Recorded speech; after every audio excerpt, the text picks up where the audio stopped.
Good morning, everyone. Oh, Rick was just saying it gives him goosebumps. Wow, it still gives me goosebumps, and it's been 15 years. Can you believe it? Oh, don't do the calculation on how old they said I was, please. I've got to delete that out of that video eventually. As soon as I hit the big 5-0, I will. I normally come up on stage and I yell out, Aussie, Aussie, Aussie, and get everyone to do it. Do you want to wake up with a bit of noise? Yeah? Yeah? Aussie, Aussie, Aussie! Oh, come on. Oh, for those of you who don't know what to do, you go oi, oi, oi. Okay? Try it again. Aussie. Some of them were going, Okay, you ready? Aussie, Aussie, Aussie!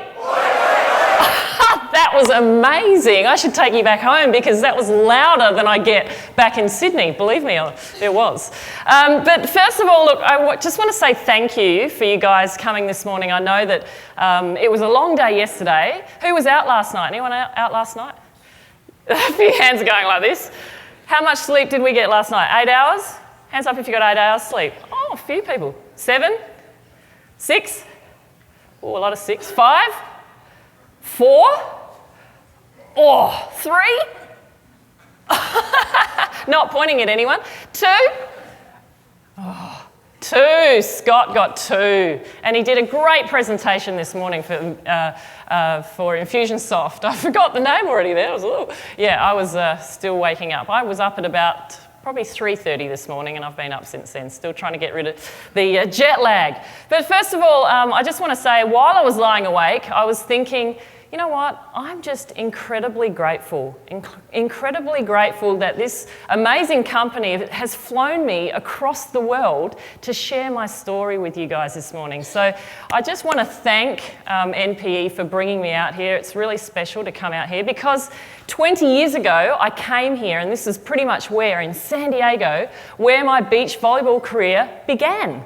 And I trained here for 2 months before the '96 Olympic Games. So thank you, San Diego, for putting on the great weather back then. But it's really great to be back here. What I normally do when I begin as well is try and paint the picture of what it's like to win an Olympic gold medal, but to not only win one, but to win one at home, not only in your home country, but in your home state. I come from Sydney, I live in Sydney. I didn't grow up there, but I've lived a lot of my life there. And I won the gold medal in my home state. How cool was that? How amazing was that timing for my athletic career? And I want to share this picture with you. This was actually the moment that I realised the impact of how this was going to affect me in Australia, having won an Olympic gold medal in my home state. And it looks a bit odd, it's just a crowd of people, but Natalie and I are standing there in the middle of that crowd, and it's just in the back streets of Bondi Beach. Now, this was about maybe 2 hours after the gold medal. The first thing you do when you win a medal, and actually the first thing you do when you are in any Olympic final, is a drug test after the match. You go into a little room, you literally have to pee in a little cup, and you have to give a sample, you have to give enough of a sample for them to get the testing done, right? So after an hour and a half of volleyball, there's not a lot of fluid left in your body, as you can imagine. So the first thing we do when we walk in this room is guzzle down a couple of bottles of water so we can get the fluid flowing through. Then we sit there and wait about half an hour and go, yep, I'm ready now, and we give our sample. Because if you don't give enough, if you don't have enough pee in that cup, you have to wait there for hours, and we wanted to get out and celebrate.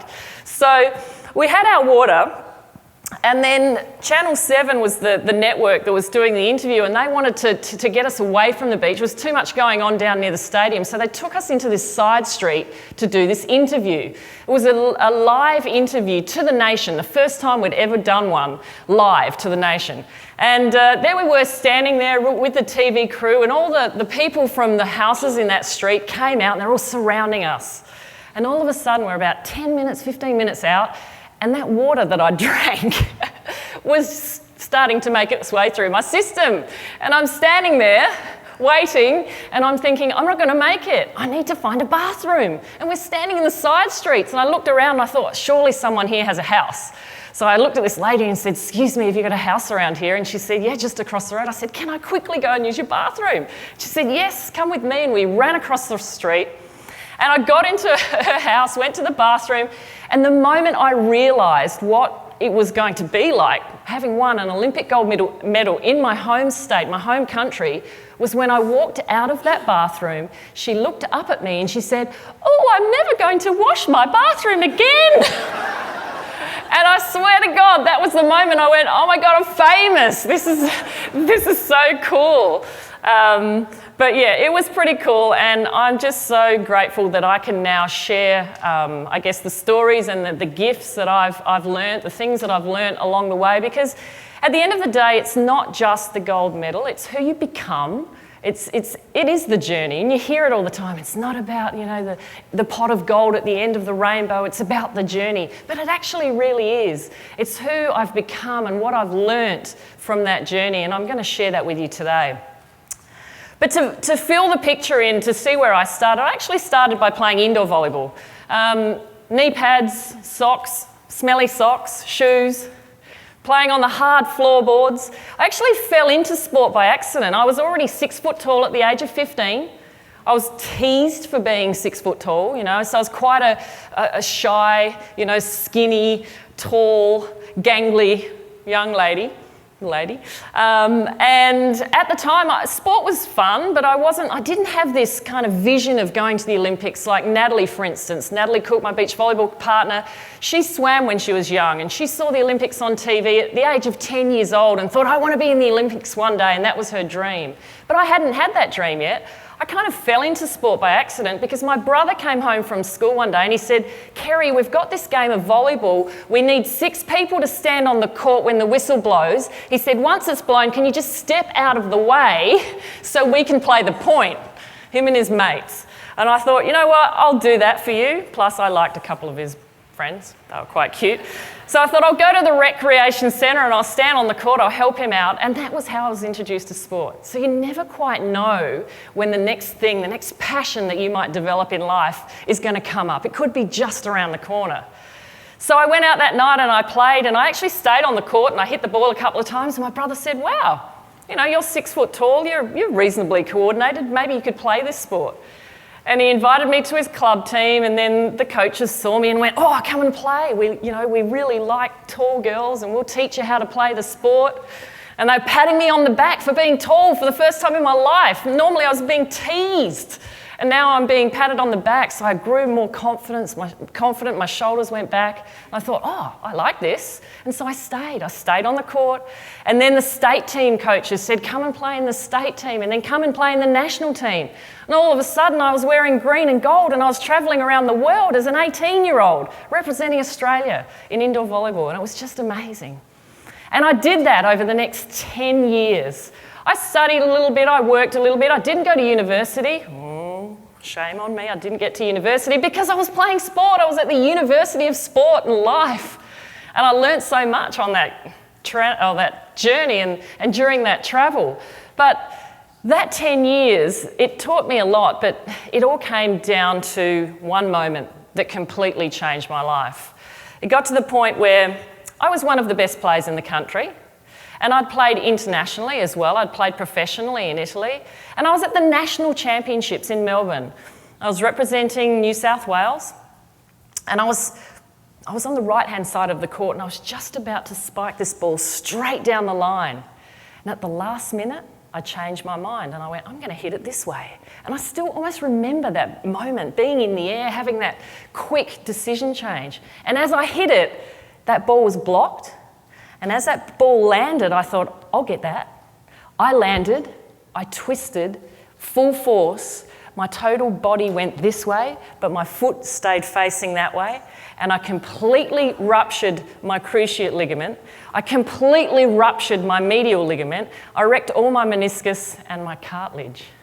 Do you think I did a pretty good job of destroying my knee? Yeah, my right knee. Pretty good job. 10 years, I'd barely even sprained a finger. I don't think I'd even had a sprained ankle in that time. No injury that I could even remember. So I did it all in one action. And over the next 3 months, I was sitting on the couch a lot. I basically had my leg up. I couldn't let my leg go down. I had 2 surgeries at that point. Couldn't let my leg go down below hip level because the blood would rush into the wound and it would get really, really painful. And over the next few months, I lost 10 kilos, which is, how much is that? That's about 25 pounds or more. It was a lot of weight. I lost a lot of weight, muscle obviously, a lot of muscle. Even my face became really hollow. It was just awful, and I became quite depressed. And as you can imagine, 10 years I'd been doing what I love, representing Australia, travelling around the world with all my friends, and everybody I knew was all volleyball now. It was all about volleyball. That was my life. And then all of a sudden that carpet was ripped out from underneath me. Well, it was funny because no one told me that I couldn't play again, but I kind of had that in the back of my head. And my boyfriend at the time, he knew that. He was a teacher, and he came home one day and he gave me this, a volleyball. No writing on it, just a brand new white spanking volleyball. And the first thing I did when I unwrapped it was start crying. I thought, what am I going to do with this? I can't even walk yet. What am I going to do with this? He said, Kerri, on every panel of the ball, I want you to write a goal. And then I want you to date that goal, and then bit by bit get back to playing volleyball again, and then playing for Australia. Now, I was 27 years old. I'd never written a goal down in my life.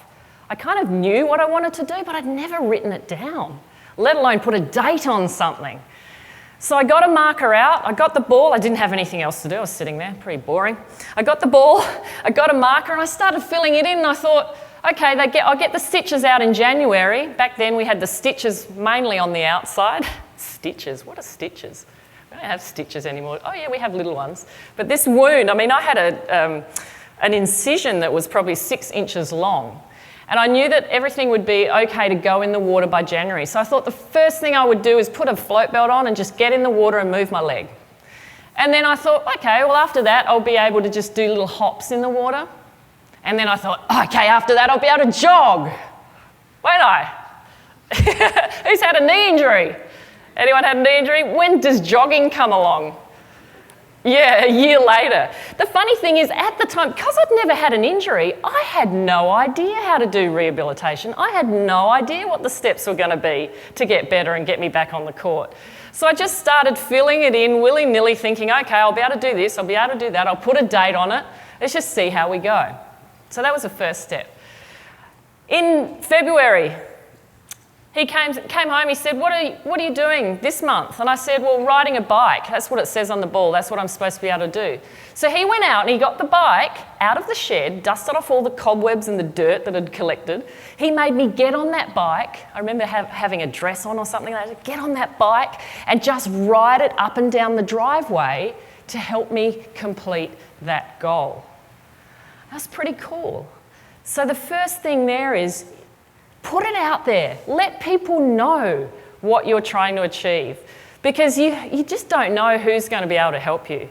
Who here has actually got a goal? I'm sure you probably have. You've been asked to write a few. Everybody, keep your hand up. Keep your hand up, nice and high.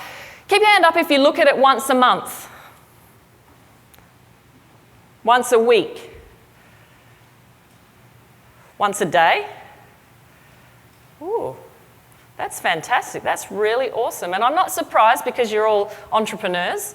That's fantastic. Normally in a corporate group, everybody's hands down by their sides by about once a week, but once a day. Those people once a day, can I ask you, where do you keep your goals? Where do you write them? Actually, every morning I write both goals and like a free task list, and I put them physically in my pockets. And then I also have the same thing on my phone and in my written calendar. So I have 3 places so I can... 3 places. Every morning she writes her task list and her goals and puts them in her pockets. How cool is that? How often do you get them out each day? 17 times a day. 17 times? You must have your hands in your pockets. Like, do you do anything during the day? Just walk around? No, that's fantastic. Who else? That's awesome. Yeah, where do you keep yours? I've got like a vision board. A vision board? See it every day? Fantastic. Who else? Anything different? Yeah.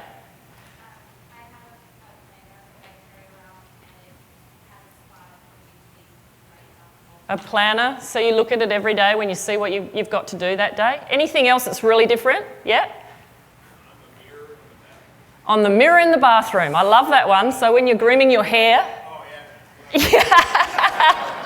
It takes a long time.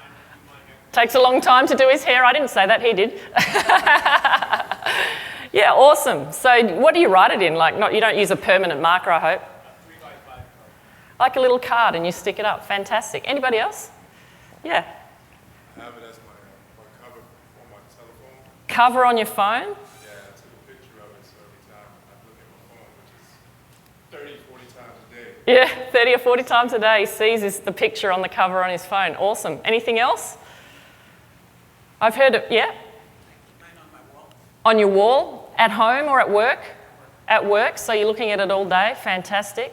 So it's about keeping it out there in front of you and reminding you. You know, if I didn't have that ball, I wouldn't be standing here today. I can pretty much guarantee you that. Because every single day it was a memory, a reminder of what I had to achieve to get to the next step. I've heard of people having them on their sun visor. So when it gets sunny and they turn their visor down, oh, there's my goals. Our success coach had us write our top 3 goals on a little piece of paper. He had them laminated and we put them in our wallet. Because every day you go to your wallet, and while you're handing over your credit card or you're waiting for change, you just pull it out and have a look. It's about creating that vision and reminding yourself each day, because we're so busy, aren't we? We've got those spinning plates that Scott was talking about. We've got lots of spinning plates going on and we're trying to juggle everything. And sometimes our goals and dreams, we just forget about them because we're doing the day-to-day stuff. The other thing about this ball, on the bottom there's a valve. And there was a blank spot on the bottom because I thought I won't fill that in because I'll sit the ball on the valve and that's how I'll just display it. Now eventually I thought, nah, look, this seems like there's something missing. I felt like I had to fill the whole ball in because I kind of put all things about volleyball and then playing for Australia again. So I turned it over one day and I got a red marker out. Most of it was black, but I got a red one out as well. And I wrote, I thought, what can I do after playing for Australia again in indoor volleyball? I thought, maybe I'll try beach volleyball. I thought that would be harder to play on my knees than indoor. I'd never really played it. So I wrote beach volleyball. It was 1993 when I filled this ball out. And they just announced that the next Olympic Games here in the United States, in Atlanta in 1996, would have beach volleyball as a full medal sport. So I wrote in really tiny letters, just in case somebody would see it, beach volleyball, Atlanta, United States, 1996. And I wrote that on the ball and then I quickly turned it back over and I left it there. Now over the months I tried to get back, bit by bit I tried to rehabilitate, and eventually after 12 months I realised that it's just too hard, isn't it? It's just too hard on your knee joints, the hard floorboards that we play on, the court. So I tried beach volleyball, and lo and behold, I realised that this was really good on my joints. And so I got myself a pair of purple leopard skin bikinis. That picture was actually taken here in the United States. I think that was in Hermosa Beach. I think, isn't that... It almost looks like Good Stuff. Oh yeah, it is. It's stuff. Good Stuff down at Hermosa Beach. Does anyone know that restaurant down there? Yeah. There's an AVP event that we were allowed to play. And I started playing beach volleyball. It was amazing. All of a sudden I was in a team of 2. So much better than being in a team of 12 and having to worry about all these other women and their issues and their emotions and their problems. Now I had just one person to worry about. And she was a handful enough, no. But I actually started out playing with a different girl. I started playing with my best friend. Her name was Annette, my best friend. And she and I did really, really well. And we played our first ever World Tour event in Florida, in Miami, Florida, in 1994. And we did okay. We beat a Brazilian team. They had a really early game against us. They were still half asleep from the night before. They didn't think that we were any chop, and they came out, oh, it's Australia. Oh. And then we beat them, and they were like, oh, what happened? And that's when I realised that I could be good at this sport. I thought maybe that dream on the bottom of that ball could become a reality. I thought maybe I've got a chance. And then I went, oh, the girl that I'm playing with, my best friend, she's probably not the best partner I could choose. Maybe she's not going to get me there. And I had to make a really big decision. I had to decide whether to dump my best friend and take away her possible opportunity of going to the Olympics and pick up a girl by the name of Natalie Cook, 10 years younger than me, but really rising fast in the sport, and really upset my best friend. I thought, what am I going to do? And I actually asked people all around me. I asked all our coaches, I asked other players, I asked our federation. Everybody said to me, don't do that. Don't risk what's already going well. Don't change. Don't take a risk. Stay with that just in case. But somewhere in my heart, I thought, you know what? No, there's got to be something better. It's not going to get me to where I want to go. So I took that risk. And I'm so glad I took that risk. I had to dump my best friend. She didn't talk to me for 2 years after that. Had to dump her and start playing with Natalie Cook. Well, of course, the rest is history in that sense. But the point is, have a think about who is in your team right now. Who is in your immediate surrounding? Who is in your business? Who are you in a relationship with? Who are you sitting next to? Are these people the people that are going to help you get to where you really want to go? Are these people going to support you and be there and fight for you and be positive and uplift you and empower you to reach your dreams? Are they? Because perhaps you need to make some changes. Perhaps. And if they are, fantastic. You're in the right place. If they're not, get them off the bus. Get the right people on the bus so you can get to your destination. So Natalie and I went along together. We started playing, and very quickly we rose in the rankings on the world tour. We spent a lot of time here. Thank you very much for having us and teaching us how to play this sport in this country. We spent a lot of time here, and we made it to the 1996 Olympic Games. First time walking in the village in Atlanta. Did you know that McDonald's was a sponsor of the Atlanta Olympics? Does that make you cringe a little bit now? They had about 17 outlets or something in the village, all these little pokey boxes where they just, they had salads. They figured, it's the Olympics, we'll just introduce salad and fruit juice. Great. We didn't go there until after. Everybody was in there after their events, just going, Big Macs, fries. But most people obviously avoided it in the lead up to their events. But these places were incredible. Has anyone been in an Olympic village? A couple of people, yeah. They're pretty amazing, aren't they? It's just like, it is like a village. They call it a village because it's got everything in there that you need, all the facilities that you need, and then people walking down the streets in this village and in the food halls with names on their tracksuits, names on their back that you've never even heard of. These strange countries, and you're like, where's that country? I don't even know how to say it, let alone know where it is. Hundreds of them. And you see in the food hall, you see the weightlifters come in with their 2 trays of plates of meat and potatoes and all the breads and everything because they're just all stacking on weight. And then you see the gymnasts with their little tray and 1 plate of salad. And they sit down next to their Soviet Union coach, and their coach is eyeing off how much salad they've got, just in case they put on any weight. It's quite incredible. I'd sit in there for hours and just talk to people, try and talk to people. I loved it. It was actually in Atlanta that I realised how important it was going to be for my future to be a really good role model in sport, because I looked up to a particular athlete, and her name was Monica Seles. I'd never met her. But I really admired the way after she came back from the stabbing, remember that she got stabbed in the back, and how she came back, the courage that she showed to come back and play again and compete. And I just saw her one day in the village. I'm like, oh my God, there's Monica Seles. In my head, I just had this real thing about her. And I'm not the type of person to ever ask for an autograph, but I seriously had to get her autograph. So I went up to her, and she had quite a few people around her, and poor thing, she probably just wanted to eat a lunch or something. But I had an Australian flag with me, and I thought, I've got to get an autograph on this flag, and I kind of lined up almost behind a couple of other people, and I gave it to her, and I said, hi, I'm just after you. And she just went, that was it. That was my experience of Monica Seles. And from that day on, I don't like her that much anymore, but from that day on, I made it a thing that anytime anybody spoke to me as an athlete, and I hadn't won a medal yet, anytime anyone spoke to me, any child, any adult, I would make it a point of making sure that person left with a good impression of me, because I knew I was going to be a role model. I just had this sense. So in Atlanta, we were ranked number 6, and we had a goal in Atlanta. Our goal was to win a medal. A medal. That's a pretty good goal, win a medal. So quarterfinal, you all know how quarterfinals work. The winners go into the semis. We had to play USA.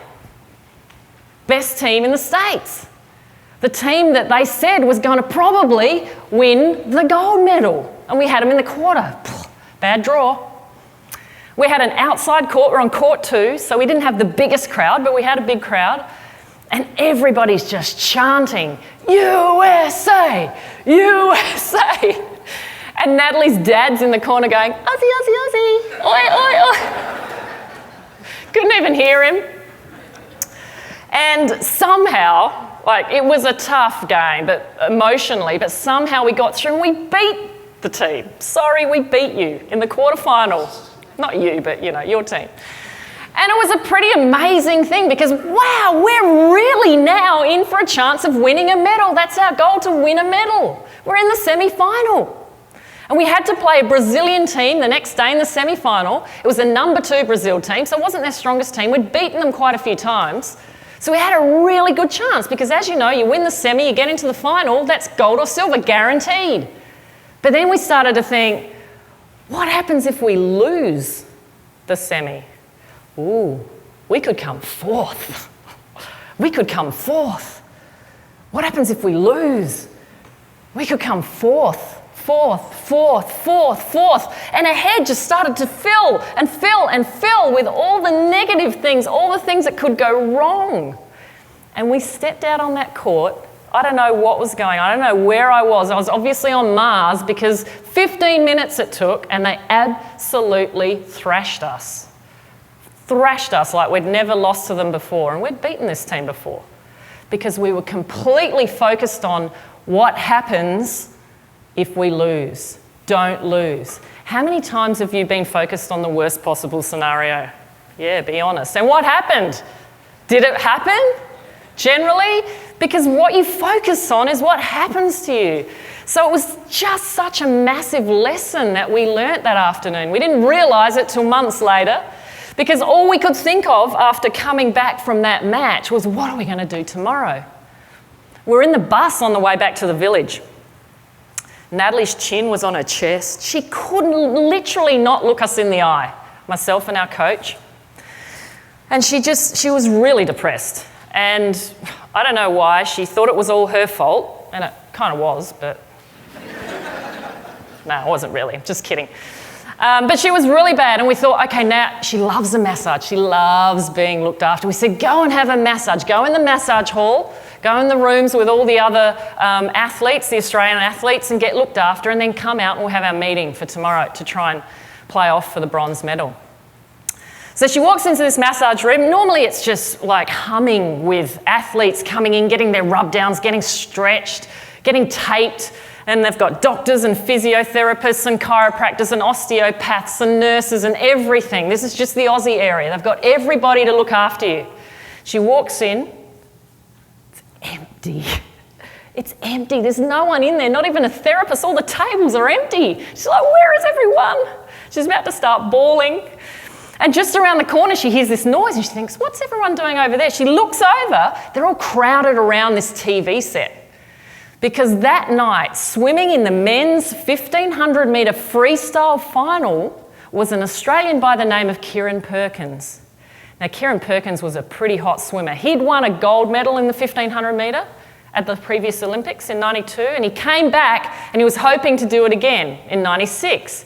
However, he'd only just got into the final by 1/100th of a second, like just by a fraction. So he was in lane 8, and that's the lane where you get all the wash and the pee from all the swimmers that are up ahead. It's the worst lane in the pool. Lane 8, so there they were standing around the TV set and they're all going, oh, we'll just watch this. Kieran's not going to win. He's lucky he made the final. Good on him for making the final. All the athletes and the therapists and the media or even the commentators were even saying that as well. But there was one person that believed in Kieran that night. Who do you think that was? Kieran, exactly. So Kieran stood there in lane 8. I think it's in the left lane, isn't it? your left, oh, it's my left now, lane 8. He stood there and they were watching around this TV set. The gun went off, Kieran dove in. He didn't want any of that pee in that wash, so he just took off like a torpedo. And he was in front from the start, and everyone's going, oh, look, Kieran's in front, oh, look, and they're all really happy. And then all of a sudden, he's still in front, and lap after lap after lap. And the adrenaline's just building, and Natalie's just getting into it, and everyone's screaming and yelling and slapping and high-fiving, and then he eventually hits the wall and he wins the gold medal from lane 8. How'd you be? Isn't that amazing? And they stood there, and I tell you what, that was the best thing that happened for Natalie Cook that night, and for me and our team. She was so inspired by that win. And what that means to me is that sometimes when we're at our lowest, when we think that there's nothing else we can do in this world to lift ourselves up again, just open your eyes. Look at all the inspiration around us. You know, who reads great books? Inspirational books. I hope a lot of us do, but we should. There's books, there's videos, there's movies, there's music. This morning I was looking through Facebook and one of my friends put a video of this kid at probably a college basketball game here in the States. I didn't read which college it was, a little overweight kid. And he was doing like a rapping dance to Happy, you know that song, come on, get happy, da-da-da-da-da-da-da. You know, and he was going off, and it was the best. I actually wrote on there, you just made my day, because it was just the best thing. It made me feel amazing. So next time you're feeling down here, nothing's going right, just listen to some music or something. Look around for some inspiration. There's people here in this room that have amazing stories, and you're lucky to hear them and be part of this community. But sometimes as females, I don't know, boys probably do it too. You know, when we have relationships breakups, why is it that we listen to sad songs? We do that, don't we? And we just go, oh, more sad songs, let's cry some more. Why do we do that? Why don't we just listen to Happy and feel good and then attract all the guys again? Wouldn't that be great? So, you know, sometimes we just forget. It's all around us. So the next day we came out. Luckily we had a meeting. Natalie's all pumped up again, and we thought, right, how are we going to beat the team? You know who we had to play for the bronze medal? USA again, their number 2 team. But they were good. They were really good. I remember our coach going through with a board and all the stats and the strategy, and he was drawing lines, and she can hit it here and here and here and here. And I'm going, oh my God, it's full. How are we going to play defense? She hits it everywhere. We actually had an agreement because he gave us this strategy and we said, no, we don't think we should do that. We should do this. And he's like, he was a pretty good coach. He was switched on because he said, okay, you can do your strategy for the first 5 points. If it's not working, you switch to mine. And we thought, cool, we'll show him. Well, it didn't work. We switched to his. But luckily, he was really good about it, because if he made us do his, probably wouldn't have worked as well. But we went out there and everyone's yelling out, USA, USA, this is a bronze medal match. And Natalie's dad was really drowned out by this stage. And all of a sudden, we sat down for a timeout, and Natalie sat down next to me, and I said to her, Nat, I said, this is really starting to get to me, all this chanting. And she just looked at me. She's 21 years old, so pretty like powerful for that young. She looked at me and she said, Kez, calls me Kez, turn the letters around. USA, USA. What can that also stand for? Yeah, Rick, A-U-S, A-U-S. And that's what the first thing I did was laugh, because I got it, you know, A-U-S, USA. The first thing I thought was, oh, you're crazy. I laughed, we had some fun, it kind of relaxed the situation. Went back out on the court, we looked at each other, they started up the chanting, and then we started singing with the music and with their chant, but we were going, A-U-S, A-U-S, and everyone's getting louder, and we're just going, A-U-S. It was perfect. It totally distracted us. So we learnt that it doesn't matter what happens to you, it's how you choose to respond. Isn't that true? You know, you could wake up this morning after 2 hours sleep, 3 hours sleep, and go, oh God, I feel terrible. I've got to sit down all day. Or you could get up and go, well, you know what, I didn't have enough sleep, but I'm going to have a fantastic day. You know, it's your choice how you respond. So after all the USA and the AUSs, we did come out of that game pretty well. And as you know, because I've already told you, we came home with this one. And this is from 1996. Thank you. Thank you. It's quite shiny, isn't it? It almost looks gold, doesn't it? We did these welcome home parades when we got back to Australia. We went around the country. It was just a big party, really. And, showing off our medals. And people would come running up to us going, wow, you've won a gold medal, because it was so shiny. And we'd have to go, no, it's only a bronze. But I tell you what, that was the first time that I went, right, I'm going to turn this into gold. So I'll hand that one around. Who wants to have a look? Do you want to have a look? Yeah, go for it. Please be careful with it. Oh! Don't bite it, okay? No biting. You can take photos, take selfies, make sure you tag me. Find me on Facebook or Twitter, yeah. Oh God, he's got his phone out, he's going for it. What, now? Or later? Maybe later. Maybe later. Everyone said, later. You can turn around and sort of, I can be in the background. Be really creative and go, here she is up there. So after Atlanta, I don't know if you picked it up in the opening video, Natalie and I, we were doing okay, but things weren't doing as well as we wanted them to be doing. So we decided to split up for what we thought was going to be forever. It's like a relationship. We like, it's your fault. That's your fault. No, you're bad. No, you're bad. So we started arguing all the time. And we split up, and we actually played with different partners for a year. And it was the best thing, again, that could ever happen. So sometimes a change is all that you need to sort of work out that what you have is actually really special. She went and played with a younger partner, and I played with a girl that was around my age and my experience. So I kind of stepped back from being the big sister, and Natalie stepped up. And then all of a sudden, after about a year, she was working with a guy that she met, an American guy. A lot of Americans feature in our story. An American guy he'd moved out from LA. He was an actor. He'd been in 52 movies. I should get some pictures of him. His name's Kerri Ashley. You probably won't remember him because he was always the bad guy in the background. So he was in movies with Chuck Norris and Sylvester Stallone and all those type of guys. And he was bald head. Sorry, I looked straight at you then. Bald head. You too, Josh. I don't think you could get out of it. Bald head, like tattoos. He had chunky jewellery, big, strong, muscular guy. Like the last guy that you want to bring back to your national federation and say, hey, can we have some funding to work with this dude? But Natalie actually met him in a seminar. He was giving a personal development seminar in Australia because he wasn't in acting, but one day he had an accident on set and one of his best friends died in a helicopter crash. It was quite tragic.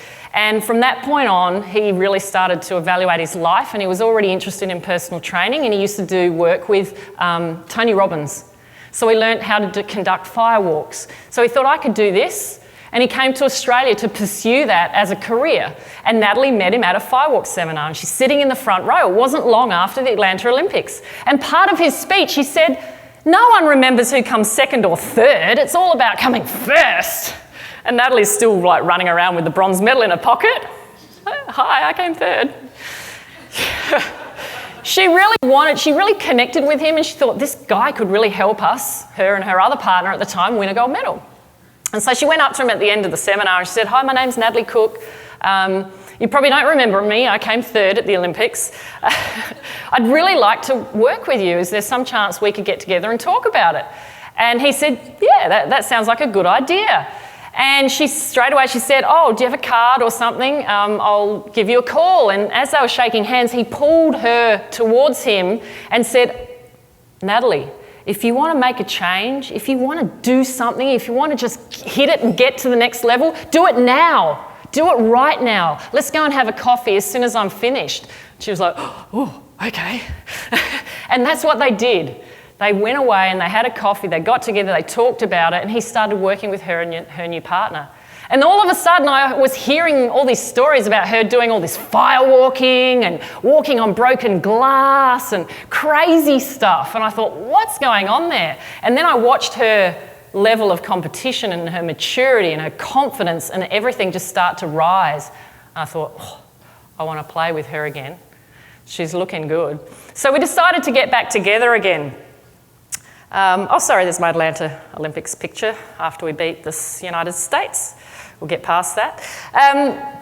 The other thing I wanted to point out, sorry, I forgot this bit, was that sometimes it's easy to tell a story about a negative attitude, but it's also sometimes easy to show it visually. So for those of you who like to see this, and maybe you can use this when talking to your clients as well, this is how a negative attitude is sometimes perceived or driven through our bodies and our thoughts. We start off thinking about the worst possible result. We start off thinking about the bad results that we're having, right? You know, like we were in Atlanta. And what that does is give us negative thoughts.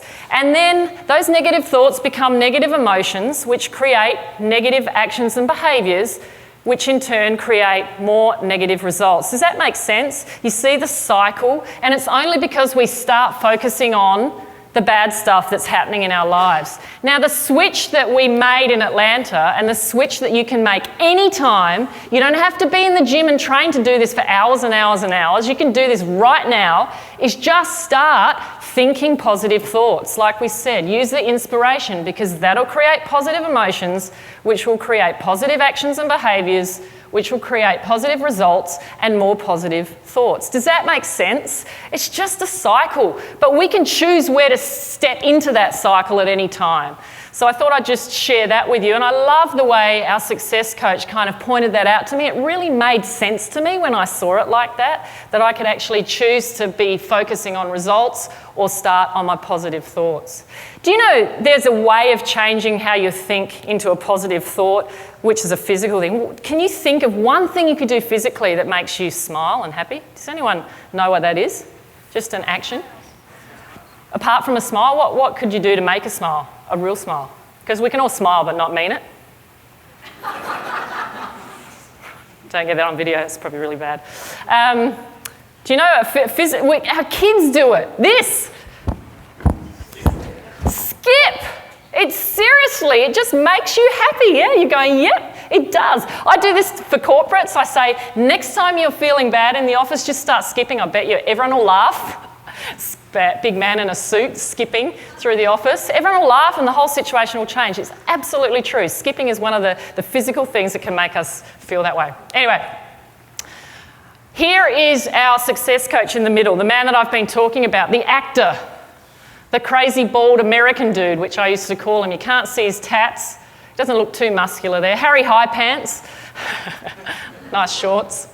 But we decided after we got back together again and I started working with Nat and Keurig, I thought, Keurig his name is, Keurig Ashley. I thought, I'm going to have to do the firewalking now. Ooh, scary. But you know who's done a firewalk? Anyone done a firewalk? No? Oh, one. Oh, yeah, Rob. No? Only one person. You know how you do it? Do you want to know the secret? It's this. No, it's just walk. It's just walk. But what stops us from doing it is in here. It's not a physical thing. So the firewalk is fantastic. If you ever get an opportunity to do something like that, it's fantastic to really challenge your thinking. It's about looking at something that's impossible, being afraid to do it. Like some people were in here this morning with Infusionsoft thinking, that looks fantastic, but I don't know how to do it. I'm not sure if I can manage that. I'm sure there's thoughts of that going on all this weekend. Yeah, that's great, but maybe I can't do it. It's just a fear that we have in our head. So we look at something that's impossible and we just have the courage to take the first step. So buy the package or get on that coaching program or whatever it is, start walking through it, and all of a sudden you're at the end and you look back and go, wow, how did I do that? That's not as crazy as I thought it was going to be. And so for us, we attached the fact that we had to try and beat the Brazilians because we thought in our head there was no way we could beat the Brazilians. They're the best team in the world. So we had to start doing things to challenge our way of thinking. And whenever you get the opportunity to step out of your comfort zone, do it. Whether it's public speaking or wearing a bikini in public, which, by the way, I do bring. Believe it or not, some guys still say, I thought you were coming in your uniform. That never gets old, really. But I do like to point out, this was Athens, so in 2004. And then after this, because Sydney, the uniform was bigger, and it got smaller, and then smaller, and smaller. You know where the Olympics are going to be next year? Brazil. This will be the back, and there won't be a front. I'm kind of glad I'm not playing anymore. But yeah, standing in front of 10,000 people in a bikini, I'll tell you what, that's pretty scary. So we had to start doing things before the Olympics because we couldn't put ourselves in that sort of situation beforehand. We didn't know how to kind of get that experience. So we just kind of challenged ourselves and our thinking in different ways. We also walked on broken glass. And that was scary for me because I've had about 10 stitches underneath my foot. I smashed a bottle once when I was young and it came up and it slashed under my foot and I had to have stitches. And, that was pretty awful. And then so looking at this broken glass going, I'm not going to walk on that. I need to use my feet. And then I did it and I'm like, oh, that was fine. Challenges, go for them. Try and push yourself out of your comfort zone. And that's what Kerri did for us. The guy on the left, another American, Steve Anderson, we found him on the beach in Northern California. Well, we didn't quite just pick him up. We actually let some of our volleyball friends know that we were looking for a coach. And they said, we asked, do you know any people? And we rang around and we thought, who can be our coach? And we got about 6 people put their hand up. And we basically had an interview with them by them giving us a coaching session. And at the end of our interview with Steve, we really liked his style. We thought, we're going to make him an offer. We said, okay, Steve, it's 1995. Come back to Australia with us. Pack up first. Come back to Australia with us. Give up your life here. When you're in Sydney, where I live, you can be in our spare room. When we're in Brisbane, where Natalie lived, you can stay with her parents. And we'll pay you, wait for it, $500 a week. How does that sound? And he went, great, I'll do it. And we're like, oh my God, he said yes. So, you know what? Don't be afraid to ask people for help. We all seem to want to do things ourselves and think, you know what, I'm not going to ask them. It's either going to be too expensive or this or that. Ask, because you never know. All you're going to get is a no. Ask someone else. So we asked Steve, he said yes, he came on board and he ended up, he's only just left Australia, lived in Australia for 17 years. He now lives, and he's married and has a child.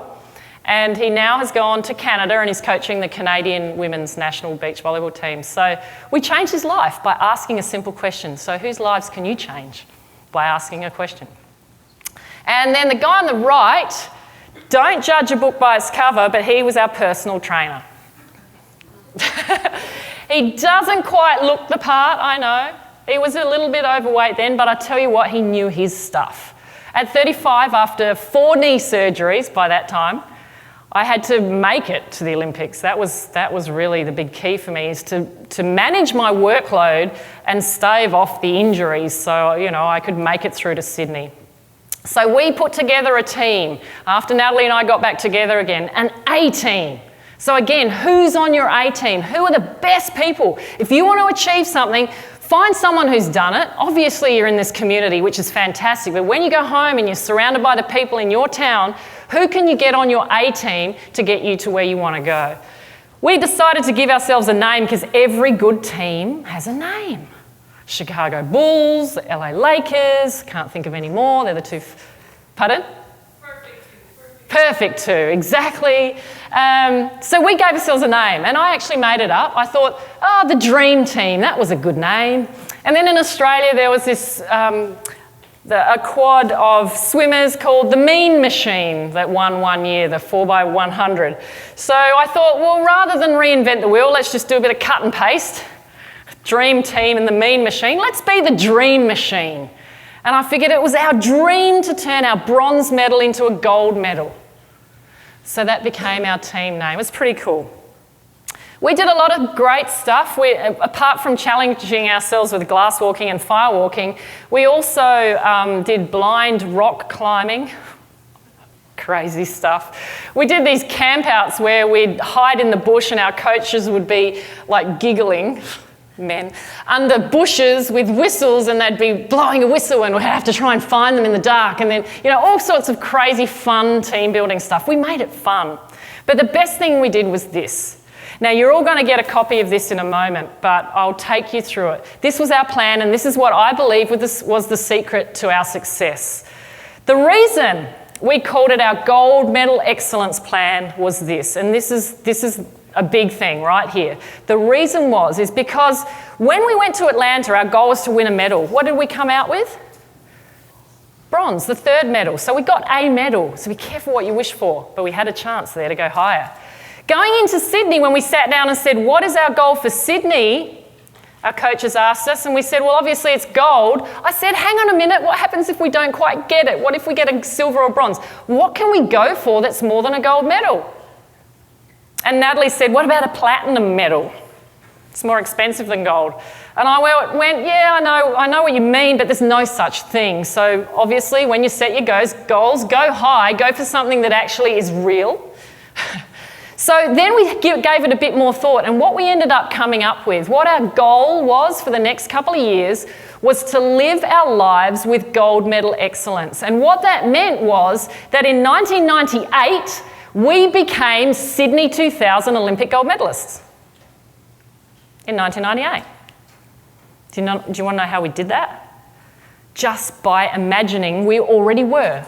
So for the next 2 years, we acted like gold medalists. So think about what you want to achieve. Are you acting like you've already got it, or are you still acting like you're struggling and you're climbing and you're going, oh, I'm almost there, but you're acting like you're almost there? Or are you acting like you're actually there? Are you acting like the type of person that already has that? And what I mean by that is the characteristics. So what we did is we actually looked around at the best athletes in the world, and we said, what are these athletes doing? What does a gold medalist live like? And we started to do that. One day we walked onto an aeroplane, last people walking onto the aeroplane, and Kerri was behind us, and Natalie and I walked on. And as we walked on, he started clapping. It's 1999 or something like that. He started clapping. And he's going, welcome on board, Sydney 2000 Olympic gold medalist, Kerri Pottharst, Natalie Cook. And some people started clapping. And then they went, what? Did he say 2000? And he completely embarrassed us. But his point was so vital. Start acting like it now. Start getting used to being Sydney Olympic 2000 gold medalists. So what we did, we planned it out and we put it in Olympic rings, and this went with us everywhere. It was very visual. We looked at all the different areas, and the first thing we looked at was our purpose, our why. Why are you here? Do you really know why? If you start peeling I want to, improve my results in my business. I want to have more business. I want to retain my business. Whatever that first reason is. Peel it back again like an onion. What's the next reason? What will that do for you? What will that mean to you? Oh, obviously it'd mean a little bit more money. Well, what will that mean to you? Well, maybe that'll give me some freedom. What are you going to do with that freedom?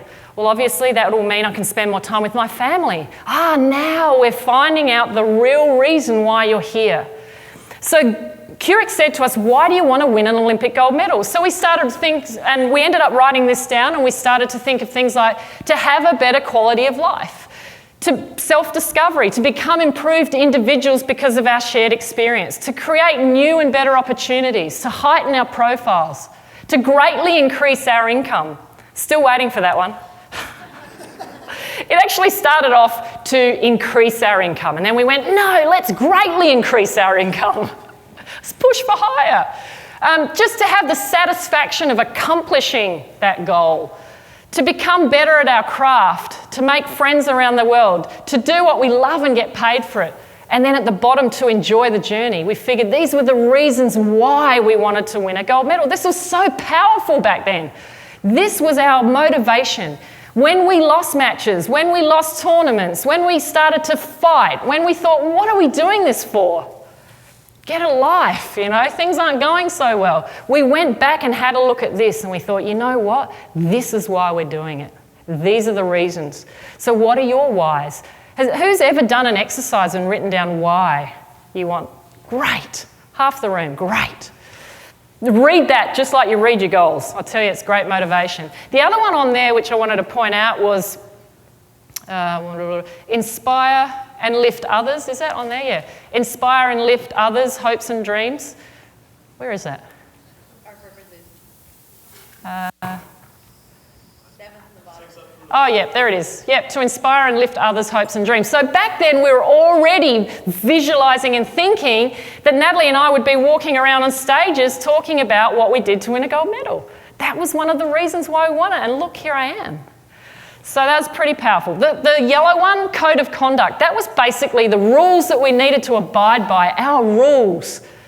That meant that if we do this, we will win a gold medal. We just have to do this. So things like respect others and their opinions, use deeds rather than words. It was really important because there were no substitutes. It was just Natalie and I out in the court. We had to really support each other. So whether you're in a small business or a big business, do you empower your staff? Think about it. Do you give them stuff to make them feel good, or do you disempower your staff? Do you say things that take the power away from them? And even in relationships, when you left home to come here, did you say something when you left to your partner that was empowering, or did you do something that left them with, Think about that. It was really important for us. We thought if we gave each other empowering communication, that would keep us at our best the entire time. Do whatever it takes. Be responsible for, we said that, be compassionate and understanding. Be committed to constant daily improvement. Keurig was so committed to that he had a tattoo on his wrist that he obviously could look at 1,000 times a day. And it was just letters, C-A-N-I. Constant and never-ending improvement. He reminded himself every single day, what can I improve on today? What can you improve on today? Can you be a better listener? Can you take more notes? Can you feed your body better today? Forget the muffins and get some fruit? Like, what is it you can do better today? If you can just constantly, every day, think of that, imagine in 100 days you could be 100% better if it's just a little tiny 1%. So we realised if we did that, we would be able to win a gold medal. Stay focused, almost to the bottom, have fun and enjoy the journey. That was a rule. We figured that if we wanted to do this, it was a rule that we would have fun. The green circles, all volleyball, all about volleyball. If you guys know anything about volleyball, the first one, intimidate with champions physiology. I mean, this is good for trainers. If you walk out there and you're about to train someone, you're going, howdy, I'm really tired. But you've got to work really hard for me today. If you walk out there with that sort of attitude, it's not going to work for you, is it? So for us, if we walked out on the court and went, ooh, don't serve me, serve the ball to her, I'm really scared. So we had to just walk out there with our shoulders back or act like we were gold medalists. We had to look and act like we were gold medalists. We figured that would help us win the game. The other thing I point out on there is touch everything. That was one of the things that I thought I had to do because that meant the ball, by the way. We do tour around with the men's competition, which is quite nice, quite handy. But it meant the ball. And I just want to paint this picture of being in Brazil in Rio next year. This is what the athletes are going to go through because in Rio, it's like, okay, here's going to be my conversion rates. 38 degrees is about 100 and something. Okay, it's over 100. In Brazil. We normally stay across from the beach in a hotel. So you're in air conditioning like this, you walk outside, it's like, whew, it's like walking into a sauna. And then by the time you cross the road and you get to the beach, you're starting to just, little droplets are starting to come out on your face. You're starting to feel a bit sweaty. Then you start warming up and those droplets become, dripping sweat and you're really getting into your warm-up now. You're just in your bikini. And all of a sudden there's a ball that's about to land and it's about, 10 feet away and you're going to have to launch yourself at it and probably hit the ground to keep that off the ground, right? So by this time your body is wet, like completely wet with sweat because you put your sunscreen on before you left the hotel. It's just pouring out, but you've committed to touch everything and you go for that ball and you lift it up and you keep it out of the sand and you get up and you're like a schnitzel. A crumbed schnitzel. And the sunscreen for those people who make schnitzels themselves is like the egg. It lets it stick and it stays on you. So for me, that was me because secret is I hate sand. Go figure. I hate sand. I bet you there's part of your job that you hate as well, right? Is there a part of your job that you hate doing, like with a passion? I'm sure there is. But if you have a strong enough goal and a strong enough why, you can get past those little niggly things. So whatever, I get home from the beach and I get every grain of sand off me. That was cool. So The green one was all about volleyball. The red one, they were our characteristics. That was who we had to become. So we had to say to ourselves, what do we have to be like? Do we have to be strong in emotion and spirit? We have to be positive and certain. We have to be in the ready. We have to be perceptive, flexible, outcome-driven, respectful of ourselves and our opponents, etc., etc. If we did everything on that page, everything on those circles, do you think that we would have won an Olympic gold medal? I mean, you know the answer. But we figured that if we did everything there, if we acted like we were already gold medalists, if we lived our lives with gold medal excellence, we would win a gold medal. Because when you're standing there in the grand final, in the final for gold, it's not the time to go, right, now's the time we're going to be acting like and playing like a gold medalist. You want to have done that months and years beforehand, so when you get there, it's just normal. And that is how I explain it was for us on that day. It was normal. It was like any other day. We did this every day. We played like that every day, but it took a process. Does that make sense? Gold medal excellence. And you know, I teach this to the volleyball players and other athletes that I work with now because I get them to be who they want to be now. Don't wait for next year or next month or whenever it's going to happen. Do it now. And the purpose behind it for our coach, and he was way ahead of his time as a sports coach, he knew that we would win a gold medal. He just knew it. What he was really concerned about was the people that we would become in the process. And I just cannot thank him enough for that because I've become such a different person in that process. So if you think about who you have to become to achieve what you want to be, I can guarantee you'll get it or you'll get damn close to that. Does that make sense? Yeah, cool. How can we make it better became our slogan. So whenever something bad happened, we just looked at each other and went, right, let's move on. How can we make this better? It's like driving a car. You don't drive a car staring at the rear vision mirror, do you? You're going to crash. You look out the front windscreen. So we had such great leadership. And of course, the other thing is we surrounded ourselves with what we wanted. So we surrounded ourselves with gold. Now this might not mean so much to you, but we had Palmolive gold soap. We had Colgate gold toothpaste. That year, Foster's, I hate Foster's, don't drink Foster's. Please don't tell me you drink Foster's. Foster's beer made 3 cans, bronze, silver and gold. We got a slab, they call them a slab, and we chucked away the bronze and silver cans and we kept the gold cans. Isn't that cool? And we had them in our room, there's the box and the cans on top. We collected everything gold. It was kind of a joke, but Keurig said to us, if you want something in your life, start surrounding yourself with it. If you want a car, you've got to have a garage and a license, right? Think about what you want and start surrounding yourself with it. Natalie she was starting to do some property development and she had a Monopoly board. And she stuck that on the wall. You call it Monopoly, right, here as well, same game. And she had a Monopoly board and she stuck it on the wall and she changed the name of some of the streets to the names where she was looking at investing. That's cool, isn't it? She had gold sheets. She really took this one like way down the track. She had gold satin sheets. She had gold boxer shorts that she would sleep in at night. She had a gold necklace. I saved a gold Easter egg from Easter that year, like gold foiled egg, and took it into the accommodation that we stayed in, the village. And this was our wall in the village where we stayed. We actually didn't stay in the village. We stayed outside of it, but this was our wall in the accommodation. You see our gold medal excellence plan. We had some motivational quotes. Natalie had a picture, you can't see it, but that's Michael Jordan there up in the top right-hand corner. And we just surrounded ourselves with inspiration. We also had, on the left there, is a scoreboard. This was weeks before the games. This is where we stayed. We had a scoreboard. How many Olympic athletes would have a scoreboard that they made up in their room? I doubt whether there would have been many, if any. But we had our names and we had the amount of points that we had to make that day in the game. It didn't matter who we were playing. It was just what we had to do. So you can see how the vision that we had created around this whole thing is starting to build. Can you see that? It wasn't just let's train, go to the Olympics, play, we won. There was so much more behind it. And it was fun and it was funky and, it was always different. We also didn't stay in the village. We stayed in a Catholic nunnery. Can you believe that?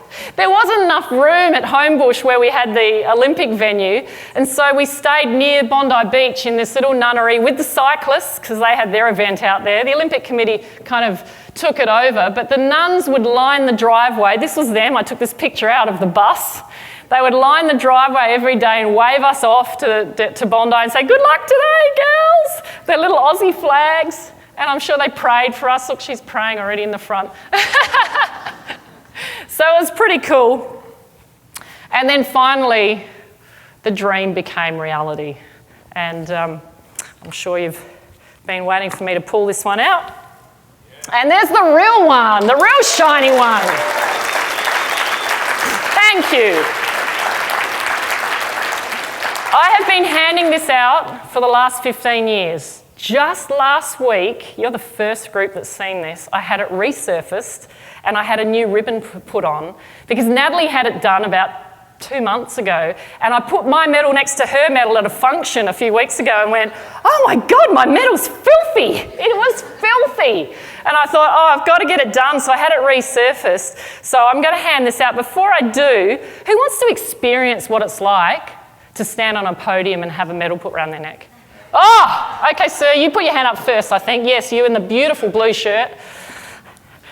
Yeah. What's your name? Mike. Mike. Oh, sorry. Thank you. Yeah, it's like someone giving you a high five and then turning around, not shaking hand. All right, Mike, I'm not going to embarrass you or anything. I'm going to get you to stand on here. I'm excited. All right, I'm going to get you to stand up here. Stand up yeah, here. be careful. You got good balance? Oh, well, okay. Wow. I want to ask you first. Yes, doesn't he look good? Mike, what are you really good at? What are you awesome at? What am I really good at? Just name one thing you're really awesome at. Come on, there must be something. Help him out. Anyone know? Pardon? Running a business. All right, high five, running a business. Okay, I'm going to put this around Mike's neck, and when I do, I want you guys to go absolutely nuts. Can you do that? Can you do that for Mike? All right. What's your last name? Tedesco. Mike Tedesco. Mike Tedesco, gold medal winner of running a business! Woo! Yeah! Woo, woo, woo, woo!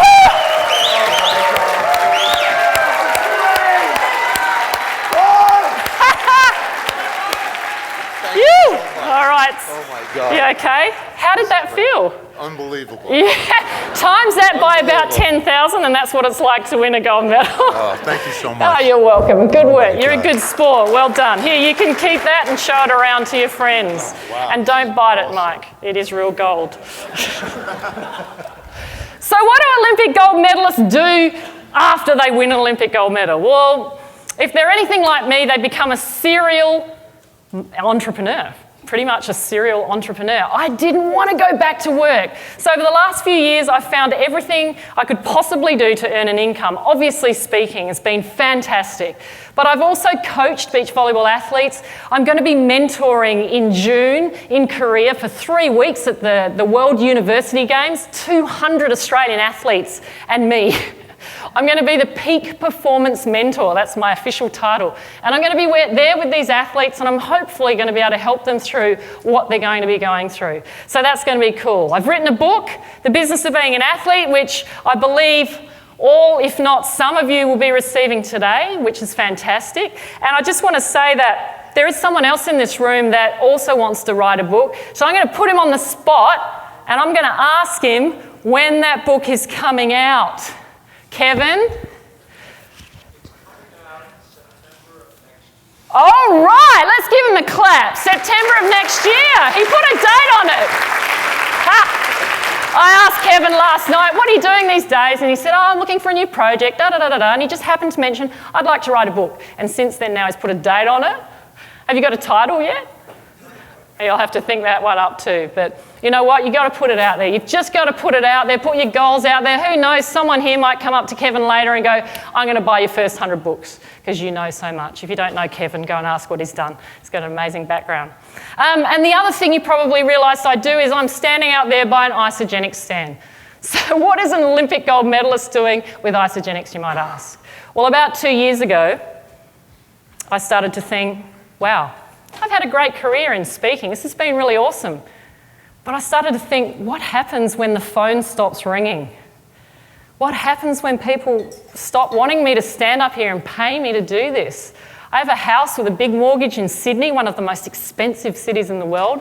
I have a 9-year-old son that I'd like to choose which school he's going to.